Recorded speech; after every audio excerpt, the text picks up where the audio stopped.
변함없이 오늘도 상황과 환경에 상관없이 이 현장에서 혹은 온라인으로 예배를 드리는 모든 성도님들 축복하며 우리의 마음 가운데 하나님의 말씀과 하나님의 은혜로 가득 넘치는 시간 되기를 소망합니다. 오늘 본문의 배경이 되는 사무엘상 25장은 다윗, 나발, 그리고 아비가일 이 세 인물이 일어나는 사건을 기록하고 있습니다. 다윗이 예상치 못한 어려움을 만납니다. 그 다윗의 여정 가운데 장애물을 만나게 됩니다. 지금 사울에게 쫓기고 있는 상황 아닙니까? 사울의 군대가 찾아와서 다윗을 죽이려고 하고 다윗은 필사적으로 거기를 방어해야 되는 상황, 그 상황이 아닙니다 지금. 그리고 피해가는 여정 가운데 하나님의 이것을 지키기 위해서 다른 이방 나라가 다윗의 가진 소유물과 그 여인들, 부인을 빼앗아가서 또 거기를 찾아와야 되는 그런 싸워야 되는 상황도 아닙니다.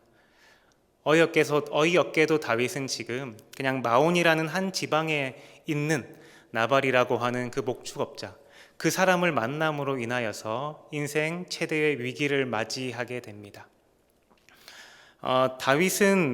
다윗의 성격은 우리가 잘 압니다. 온유하고 겸손하고 관대한 성격의 소유자입니다. 하지만 다윗은 이 이름 모를 그냥 잠시 기록되는 이름 그 나발을 만나서 생기게 된 사건인데, 나발의 이름은 뜻은 어리석은 자입니다. 말 그대로 어리석은 자, 이 사람과의 만남 때문에 다윗은 위기를 맞이하게 되고, 다윗은 자신이 가지고 있는 이 마음에 일어나는 격동을 추스리지 못하고 칼을 들고 그 가정을 향하게 되는 이야기가 오늘 본문 가운데 녹아져 가고 있습니다. 하지만 오늘 우리가 읽은 본문은 하나님께서 다윗을 그 어려움 가운데서, 그 고난 가운데서 건져주신 그 이야기입니다. 우리의 삶 속에서도 이런 어려움, 고난, 장애물을 만나게 될 수도 있습니다. 그때에 오늘 이 본문을 늘 기억하시면서 오늘 이 본문을 통하여서 하나님께서 우리에게 이야기하고자 하는 그 메시지를 함께 발견하는 시간 되기를 소망합니다. 그래서 오늘은 사무엘상 25장 전체를 통하여서 오늘 이 이야기를 이어나가고, 특히 오늘 읽었었던 본문 27절에서 35절까지 말씀을 함께 나누도록 하겠습니다. 여러분 혹시 수영 배워보셨습니까? 저는 21살 때 수영장에 가서 수영을 처음 배웠습니다.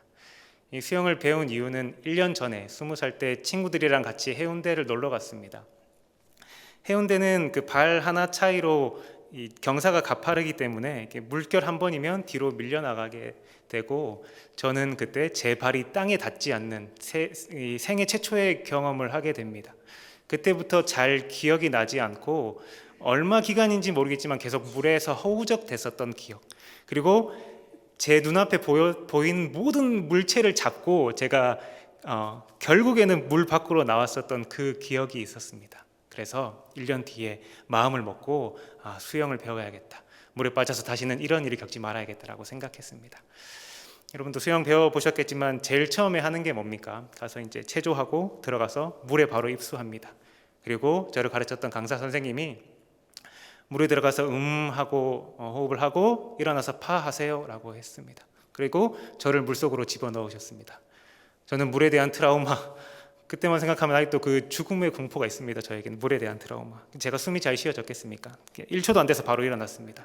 그때 저보다 덩치가 2배나 큰 저희 수영 선생님께서 그냥 저를 물에 다시 집어넣었습니다. 그렇게 4번인가 5번인가 하고 나서 여러 번의 일을 걸치고 나서 제가 왜 그렇게 한지 이해했습니다. 제가 수영을 배우려고 했었던 이유는 물에 빠지지 않고, 만약에 물에 빠졌어도 내 머리는 항상 물 위에서 내가 편하게 호흡을 할 수 있기 위해서 저는 수영을 배우러 갔습니다. 하지만 수영장에서 알려주는 것, 물에 빠지는 것, 그리고 물에 빠졌을 때 어떻게 두려워하지 않고 물속에서 숨을 내뱉고 여유롭게 일어나서 호흡을 다시 내쉬는 그 연습을 하는 것을 수영장 첫 시간에 저한테 알려주었습니다. 그래서 첫날에 저는 그 트라우마를 100%는 아니지만 어느 정도 극복했었던 기억이 납니다. 우리의 삶 속에서도 특히 성경에서 조명해 봤을 때 우리에게 얼마나 완전 무결한 삶을 원하고 우리에게 하나의 죄만 있어도, 하나의 실수만 있어도 우리를 거기서 지어버리는, 성경에서는 그런 기록을 하는 것이 아니라 유명한, 그리고 우리가 익히 잘 알고 있는 믿음의 선배님들이 어떠한 부분에서는 연약했고 어떠한 부분은 넘어지고, 하지만 하나님의 손길로서 그 연약함을 하나님이 붙들어서 믿음의 사람으로 세우는 이 과정을 더욱더 자세하게 기록하고 있습니다. 우리의 삶 또한 예상치 못하는 상황 가운데 우리의 장애물을 만날 수 있습니다. 우리가 아무도 생각하지 못했던 상황 가운데 우리의 삶의 가장 큰 위기를 맞이하게 될 수도 있습니다. 우리가 우리의 마음을 잘 지키고 우리의 믿음을 잘 지켜왔지만 그때만큼은 우리의 분노가 내 감정을 사로잡은 그 상황 가운데 있게 될 수도 있습니다. 하지만 그 상황 가운데 우리는 하나님이 어떠한 손길 가운데 이끄시는지, 그렇게 주저앉아 있는 우리를 어떻게 하나님께서 이렇게 세우는지, 이 일들을 우리는 배워야 됩니다. 그래서 넘어질 때마다 다시 일으켜 세우시는 그 주님의 손길, 그 손길을 오늘 본문 속에서 발견하기를 소망합니다. 또 이 본문은 우리에게 마지막 시대를 살아가는 영적 전쟁을 하는 우리 성도님들에게 유익합니다. 우는 사자와 같이 우리를 무너뜨리려고 하고 우리를 그리스도의 사랑으로 끊으려고 하는 그 마귀의 수많은 시도들, 그 시도들 가운데 우리는 어디에 집중해야 되는지, 마지막까지 결국엔 우리의 그 승리의 면류관을 얻기 위해서 우리는 어떠한 전쟁을 싸워야 되는지 오늘 본문을 통하여서 이야기해 주고 있습니다. 또한 주님 나라 갈 때까지, 주님이 이 땅에 오실 때까지 믿음의 경주를 완주하는 그 은혜를 또한 이 말씀 속에서 발견하기를 소망합니다.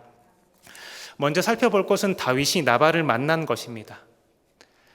나발이라는 장애물을 만나게 됩니다. 25장 전반부에 다윗이 나발에게 소녀 10명을 보내서 식량을 좀 보내달라고 하는 요청을 하는 장면이 나옵니다.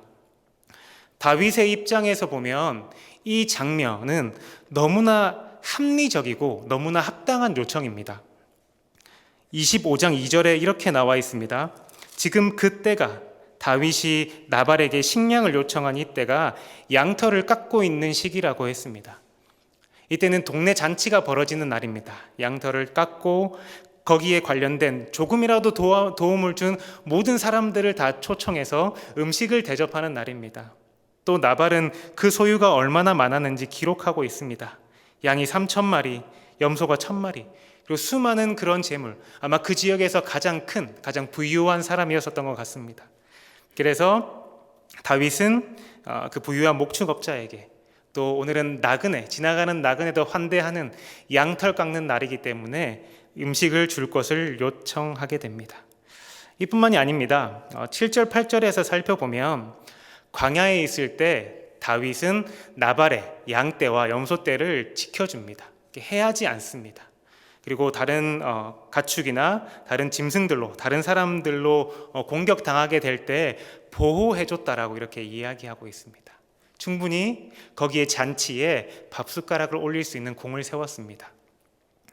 이어서 어떻게 이 다윗이 요청했는지까지 나와 있습니다. 골리앗을 잡고 그 뒤에 승승장구하던 온 이스라엘 나라 사람들이 다 알고 있는 다윗 아니겠습니까? 근데 그 다윗이 또 사울 왕의 사위입니다. 왕가 집안입니다. 그랬던 다윗이 나발에게, 한 지역에 있는 목축업자에게 자기를 내려놓는 표현을 씁니다. 내 아들 다윗에게, 자기를 아들이라고 낮추는 요청까지 합니다. 얼마나 공손한 요청입니까? 그때가 잔치의 날, 그리고 나발은 그 지역에서 가장 많은 부유를 소유하고 있었던 사람, 내가 그 사람에게 많은 도움을 준 사람, 그리고 내가 이렇게까지 굽히고 나오는 이 요청 당연히 들어주겠지, 이렇게 다윗은 생각했습니다. 여기까지는 아무 문제가 없습니다. 근데 이 나발의 답변 때문에 다윗은 장애물에 걸려 넘어지게 됩니다. 25장 10절부터 11절입니다. 우리가 이 부분은 같이 함께 읽어보도록 하겠습니다. 사무엘상 25장 10절부터 11절입니다. 이제 나발이 대답하는 겁니다. 함께 읽겠습니다. 나발이 다윗의 사환들에게 대답하여 이르되, 다윗은 누구며 이새의 아들은 누구냐?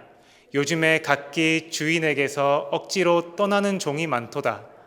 내가 어찌 내 떡과 물과 내 양털 깎는 자를 위하여 잡은 고기를 가져다가 어디서 왔는지도 알지 못하는 자들에게 주겠느냐 한지라.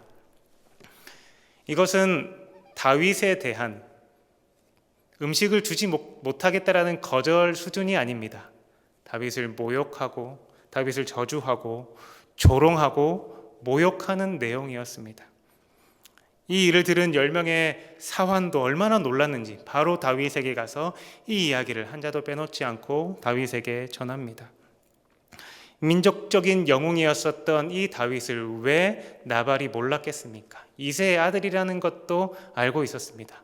나발은 의도적으로 이렇게 한 것입니다. 다윗이 처한 상황은 다윗이 스스로 사울을 배신한 것이 아닙니다.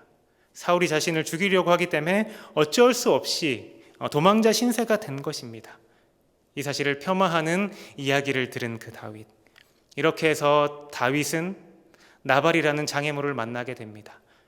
한 번도 예상하지도 못했고 당연히 자기가 이 정도로 했으면 원하는 결과를 얻겠지라고 했었던 이 다윗에게 충격적인 답변이 돌아오게 된 것입니다.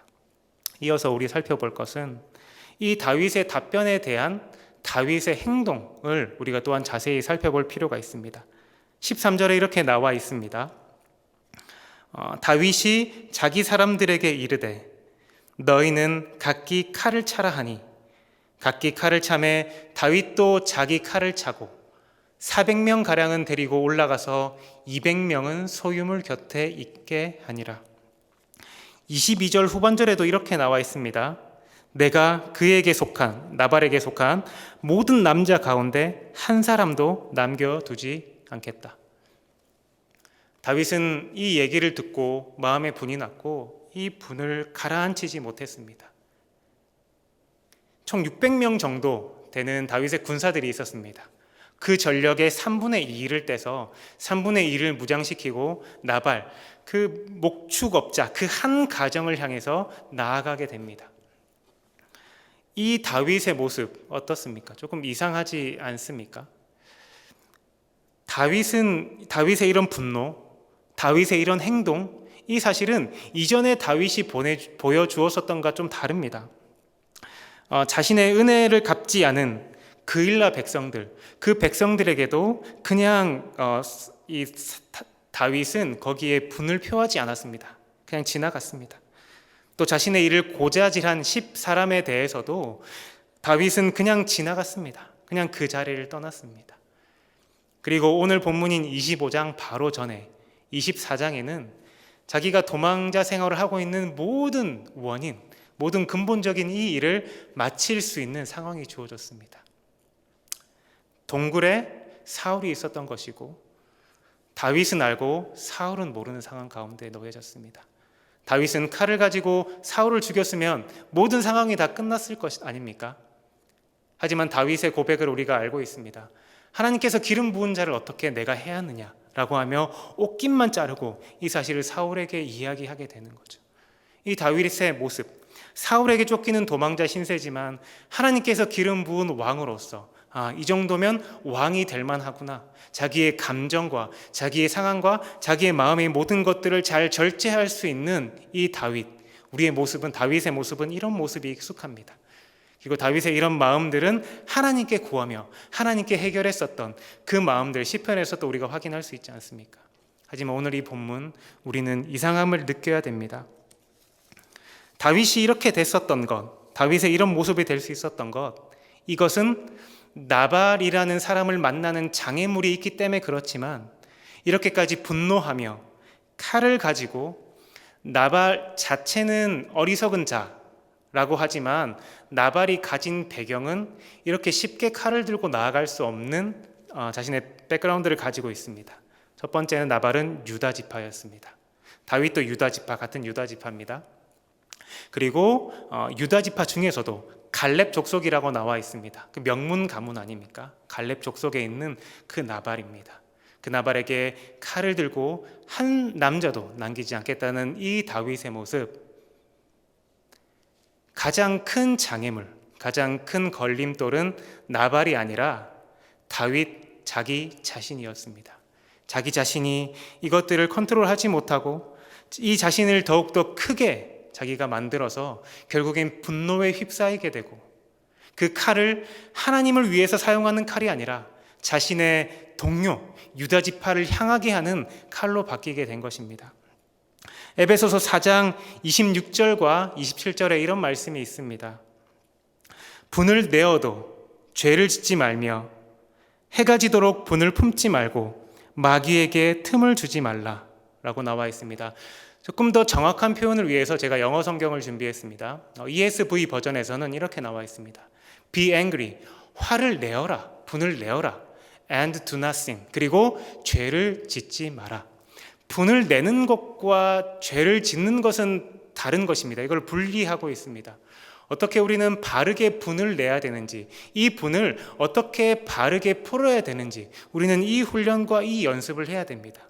근데 다윗은 지금 이 분이 완전히 죄로 넘어가기에 그 마음의 분을 품었고, 다윗의 마음은 마귀의 놀이터가 되었습니다. 완전히 마귀에게 사로잡혀서 자기가 누구인지도 모르고 자기가 무슨 행동을 하는지도 모르는 상황 가운데 놓이게 되었습니다.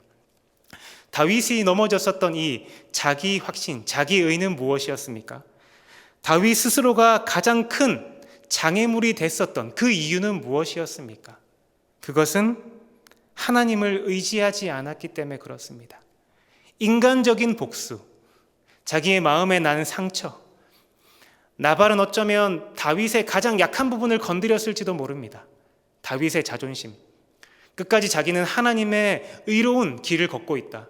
내가 비록 지금은 도망자 신세에 있지만 나는 하나님을 신뢰하며 끝까지 한 발짝 한 발짝 걷고 있다 라는 그 마음을 정면으로 부딪히게 한 발언을 했을 것입니다. 그리고 600명이나 되는 식소를 살리기 위해서 자신의 자존심도 다 내려놓았지만 그 핀잔을 들으며 마지막까지 있었던, 자기를 방어했었던 그것들이 무너지면서 자기 절제를 잃었을 수도 있습니다. 하지만 결국 다윗은 자기 스스로, 자기 힘으로 복수를 하려고 하였기 때문에 이 죄에 빠지게 된 것입니다. 자기 스스로의 문제를 해결하는 것이 아니라 늘 하나님의 은혜를 구해야 된다는 그 사실, 우리는 이 말씀 속에 발견할 수 있습니다. 우리도 늘 이런 상태에 빠질 수 있습니다. 말씀을 보고 기도하지만 늘 우리는 어려운 상황 가운데 이것을 넘어가게 해달라고 우리는 늘 기도하지만 예상치 못한 상황 가운데, 예상치 못한 상대에게 이런 마음을 느낄 수 있습니다. 어쩌면 가장 사랑하는 사람에게 배신감을 느낄 수도 있고, 가장 믿었던 사람에게 자기가 원하는 대답을 듣지 못할 때 있습니다. 혹은 전혀 상관없는 그냥 길 가다가 마주친 어떤 그 한 사람 때문에 우리의 밑바닥까지 완전히 다 분내게 되는 그런 상황 가운데 있게 될 수 있습니다.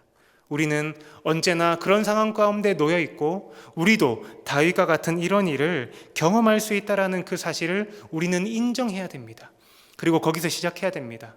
어떻게 이곳에서 벗어날 것인가? 하나님께서 어떻게 이 상황 가운데 건지실까 말입니다. 그래서 우리는 시작은 외부에서 시작되었으나, 시작은 다른 나발이라는 이런 존재에서 시작되었지만, 실제로 우리에게 죄까지 나아가게 되는 이 상황 가운데서는 우리 자신이 가장 큰 걸림돌이 되는 것입니다. 노바 조코비치라는 테니스 선수를 아십니까? 며칠 전에도 어떤 대회에서 우승한 걸로 제가 확인했습니다. 늘 세계 랭킹 1위고요. 어떤 대회 때마다 늘 우승 후보로 뽑히게 됩니다.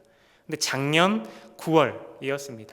US 챔피언십 경기 때, 그리고 결승도 아니고 16강 때 어떠한 사건이 일어납니다.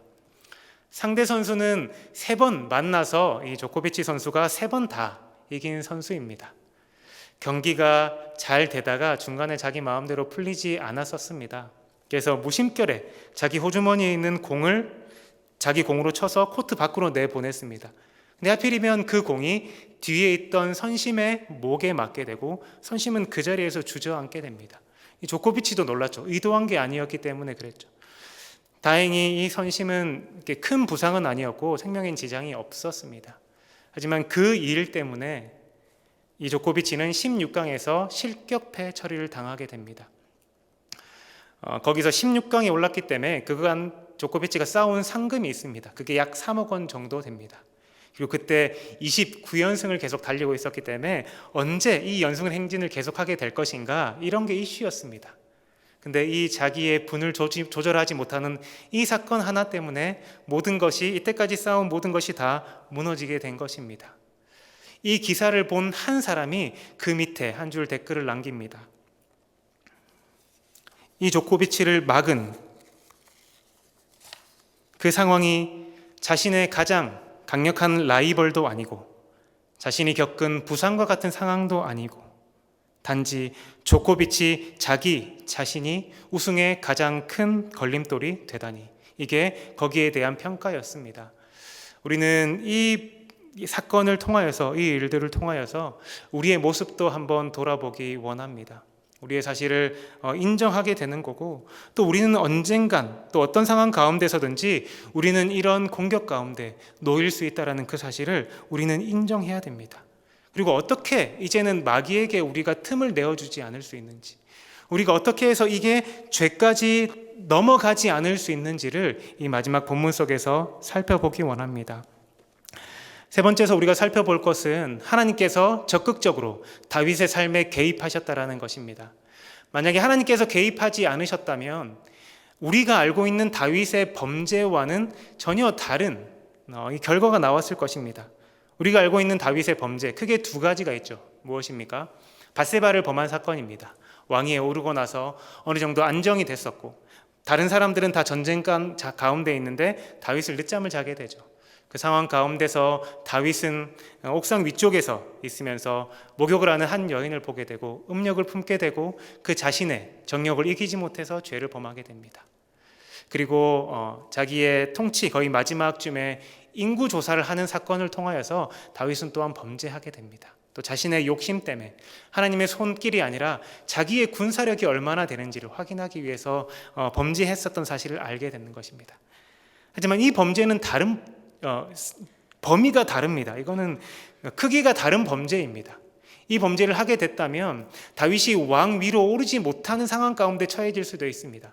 두고 이전의 범죄와는 더 큰 자기의 죄책감으로 남게 되는 상황 가운데 있게 되는 것입니다.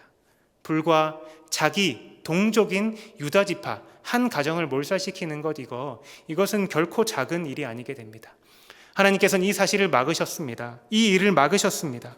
다윗의 칼을 들고 분노하며 그 나발의 가정 가운데 처할 때 하나님께서 어떻게 역사하셨는지 이어서 살펴보기를 원합니다. 아비가일이라는 나발의 아내를 하나님께서 준비시키시고 다윗의 삶 가운데 개입하십니다. 우리는 먼저 시편 37장 23절 24절 이 말씀을 기억해야 될 것입니다.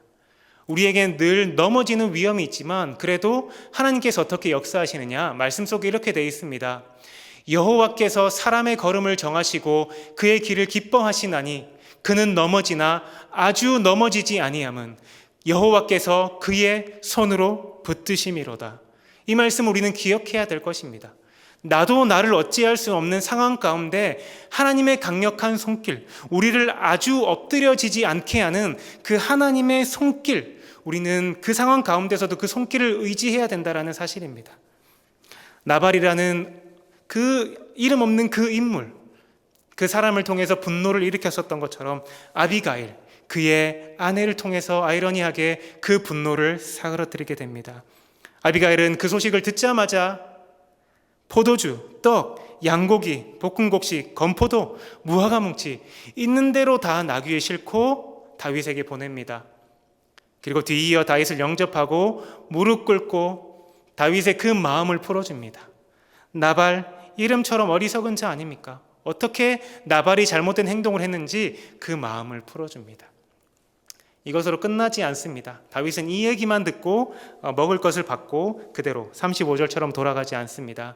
아비가일은 중요한 이 두 가지를 한 번 더 이야기해 주고 있습니다. 첫 번째, 자기가 누구인지, 자기가 무엇을 하는지 모르는 이 다윗을 향해 이야기해 줍니다.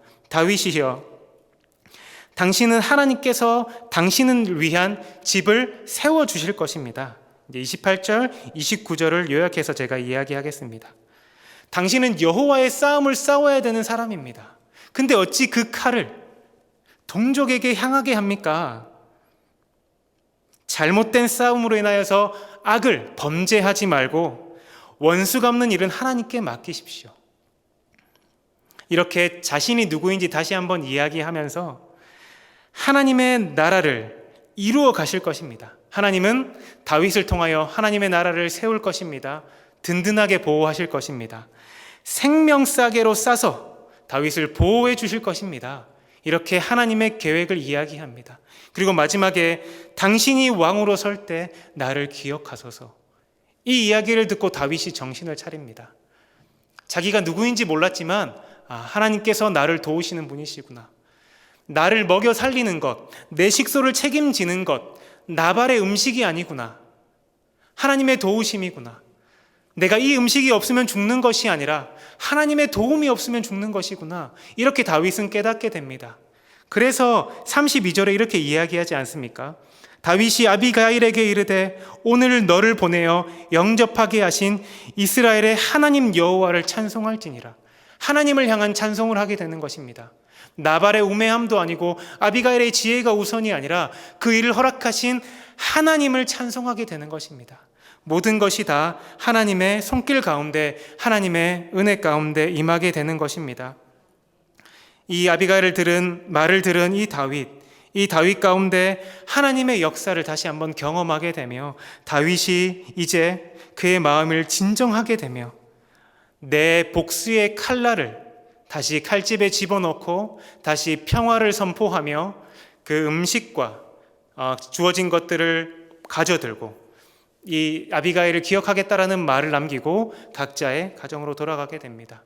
이 사건을 통해서 이 두 가정이 망할 뻔했습니다. 다윗 가정, 나발의 가정. 하지만 둘 모두를 다 살리시는 그 하나님의 은혜의 손길, 하나님의 개입을 우리는 이 시간 경험하게 되고 확인할 수 있는 것입니다.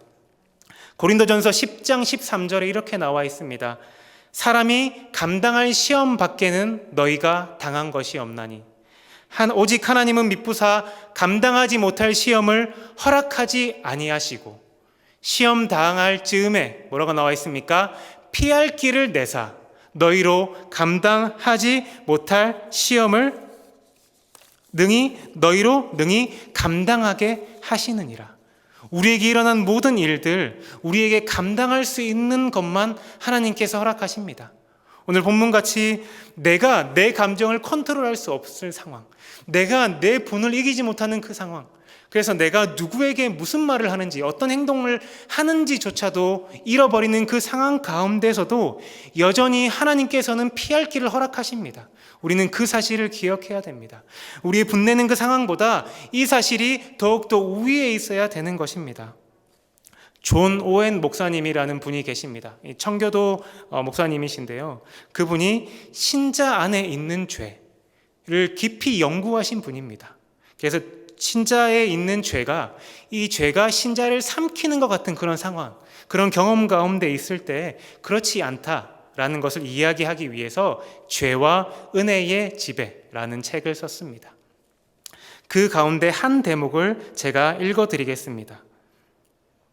죄를 대적하기 위해 끊임없이 갈등과 투쟁을 겪는 사람들에게, 죄를 최고의 적으로 간주하고 심판하는 자들에게, 영혼을 영원히 파멸시키기 위해 찾아오는 죄와 싸우는 자들에게, 죄의 권세와 속임수를 경험하는 자들에게, 죄가 요동침으로 생기는 결과로 말미암아 평안과 위로를 누리지 못하는 자들에게, 그리고 죄로 인해 낙담할 지경에 이르러 어느 날 죄의 권세 때문에 자기가 멸망할지도 모른다고 신음하고 말하는 자들에게, 그리고 이렇게 이야기하고 있습니다. 죄가 결코 그들을 지배하지 못할 것이라는 확신을 주는 사실은 다름 아닌 좋은 소식의 말씀, 복음의 말씀입니다. 이 확신의 근거는 신자의 율법 아래에 있지 아니하고 은혜 아래에 있다는 사실에 있습니다. 그렇습니다. 죄가 신자를 지배하는 그 힘, 그 힘보다 더 강력한 것은 우리가 은혜 아래에 있다라는 사실입니다. 하나님의 강력한 손에 붙들렸다라는 사실입니다. 그것을 가장 잘 나타내는 것이 십자가 복음의 말씀입니다. 복음은 우리가 죽고 나서 우리를 영원한 천국에 이르게 하는 데만 사용되는 것이 아니라 오늘 매 순간순간 일어나는 상황 가운데 복음이 우리에게 너무나 필요하고 복음은 역사하게 되는 것입니다. 우리가 예상하지도 못하고 우리가 한 번도 생각해보지도 못한 그런 어려움 가운데, 고난 가운데, 걸림돌 가운데서도 여전히 우리에게 복음이 필요한 것이고 복음이 역사하시는 것입니다.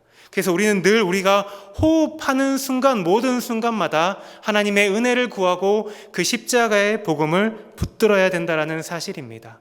그랬을 때 우리는 여전히 우리에게 맡겨진 그 영적 전쟁을 승리로 이끌 수 있으며 우리가 좌절하거나 혹은 믿지 않은 사람들과 같은 그 상황 가운데 놓이지 않게 되는 것입니다. 하나님의 구원의 손길, 그 하나님의 은혜가 더욱더 강력하게 신자에게 역사하는 것입니다. 우리 두 가지 적용 좀만 나누고 마치겠습니다. 우리의 이 영적인 싸움을 끝까지 싸웁시다. 우리에게 분이 내 속에 나되 우리의 죄까지 일어나지 않게 하는 그 싸움을 우리는 끝까지 포기하지 말고 싸웁시다. 우리의 의로, 우리의 자신감으로, 우리의 힘으로 복수하는 것, 우리의 자존심을 회복하는 것이 아니라 하나님께 그것들을 맡기고 우리는 혈과 육에 있는 싸움이 아닌 온전히 하나님께 신뢰하고 순종하는 그 싸움을 싸우기를 소망합니다. 이어서 우리가 그 싸움에 패배한 것처럼 느껴지는 그 상황, 도저히 우리 힘으로 우리의 노력으로 안 되는 그 상황 가운데 그럼에도 불구하고 역사하시는 하나님의 손길을 기억합시다. 우리가 예상치 못한 상황에 우리가 분노하게 되듯이 똑같이 우리가 예상치 못한 상황 가운데 하나님께서 역사하게 되는 것입니다. 그 주님의 도움의 손길을 기다립시다. 우리 신자의 삶은 오늘 아비가일이 다윗에게 이야기한 것처럼 생명싸개로 쌓여 있습니다. 그 어떤 상황도 그 어떤 누구도 우리의 생명을 해할 수 없습니다. 그 확실한 사실을 믿고 의지하며 오늘도 나라는 그 장애물을 뛰어넘어 예수 그리스도의 은혜가 지배하는 그런 삶을 살도록 그 조금의 잘못을 더 크게 확장시키는 내가 아니라 아무리 크게 보이는 상황 가운데, 아무리 크게 보이는 그런 어려움 가운데 있을지라도 내 마음에 계신 그 복음의 불씨로서 능히 감당할 수 있는 아현장로교회 성도님들 되기를 축복합니다.